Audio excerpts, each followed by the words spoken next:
razumemo pomena kakšne besede, včasih pomaga, da pogledamo, kaj je njeno nasprotje. Kaj torej krotkost ni?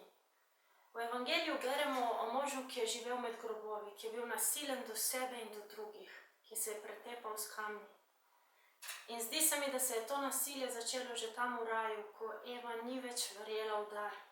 Ko ni več verjela, da bo oče poskrbel, ampak da si mora utrgati sama, da si mora priskrbeti sama.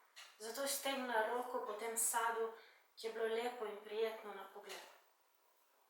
Ampak ta dar se je v njeni roki spremenil v ta kamen. In v Kajnovi roki je ta kamen že postal orožje proti bratu. Tudi mi smo danes polni teh kamenov, s katerimi kamenjamo sebe in druge. Včasih je dovolj že jezik, niti ni potreben kamen. Ampak v te grobove, med te kamne je vstopil Kristus, da bi nam jih pobral, da ne bi imeli več razloga, da bi se kamenjali, ampak bi lahko ponovno zaživeli v tej lepoti svobode. Zato beremo na koncu, kako ta mož ponovno krotko in oblečen v svoje dostojanstvo sedi ob Jezusovih nogah. Ob tistih nogah se marsikaj dogaja. Tistim nogam se je znala usesti Marija in prisluhniti besedi. Medtem ko je Marta ta čas brez glavo tekala okrog, ne da bi zares vedela, kaj je njena naloga, ker ni upala najprej prisluhniti. Jezus se je krotko sklonil k našim nogam, da bi jih umil in da bi nam vrnil sijaj tistega dostojanstva, ki nam pripada od začetka.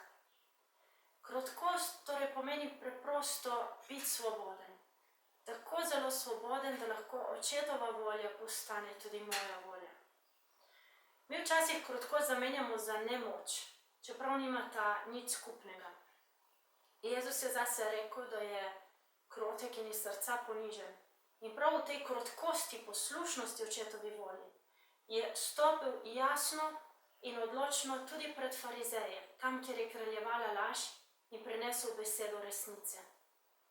Svojo besedo je tam zarezal kot dvorezen meč, prav v njihov egoizem in v njihovo samozadostnost.